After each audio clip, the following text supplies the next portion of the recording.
Yes, unfortunately, the institution of divorce has been around for centuries, going back to biblical times. But for the last several decades in America, divorce rates have never been higher.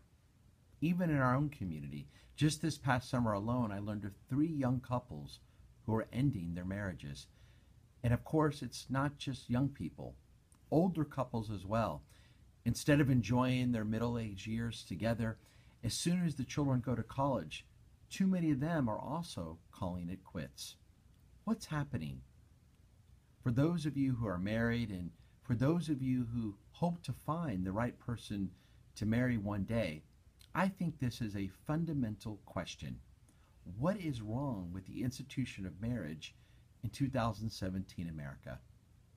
I do believe from my own unscientific study that I've identified one problem with marriage in our country. In the Torah, we learn about the marriage between Isaac and Rebekah. The Torah is usually very clear in its language, but the Torah seems to be making a mistake when it first tells us that Isaac married Rebekah and then tells us that he loved her. Shouldn't it be the other way around? First you fall in love, then you get married. According to the rabbis, the Torah is teaching us that their love was the result, not just the prerequisite of their marriage. Thus, in its own unique way, the Torah is reminding us of something that seems to be very simple.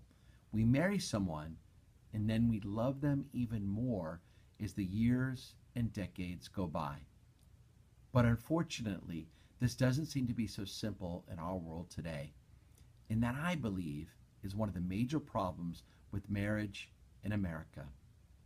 Too many married couples are not finding the time to make the effort necessary to love their spouses after years of being married. And if couples are not making the effort, and it takes a lot of work, tragically, they can easily fall out of love. Most people don't know, but there's actually a Jewish holiday of love. It's called Tu B'Av. We celebrated it this past week. In the spirit of that holiday, let me give you just one piece of advice about love that may help. According to the Jewish tradition, one definition of love is the emotion that you feel for your spouse when you focus in on their virtues. The more you focus in on their virtues, the more love you will feel. Sounds easy enough. There has to be a whole list of virtues that couples see in each other, right? But honestly, do people's lists grow enough over the years? Or instead, does a list of grievances and grudges grow to the point that it becomes larger than that list of virtues? Today, too many couples seem to lose focus on the reasons they married their spouses in the first place. And the truth of the matter is, it's difficult to focus in on the virtues of our spouse, the qualities that we love, when every day we're told through TV shows, magazine ads, and billboards everywhere that there are better people out there.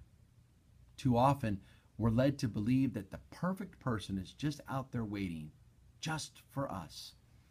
A well-respected marriage counselor in our congregation tells me that the number one reason why people get divorced is that when times are tough, when they've lost sight of all the things they really do love about their spouse, they meet someone else who seems to have it all. So they leave their spouse for that someone else to find out just a few years later that this new person has just as many, if not more, imperfections as their first spouse did. The challenge I tell people who are having trouble in their marriages is not to give up too quickly, is to remember the qualities that they adored about their spouses in the first place.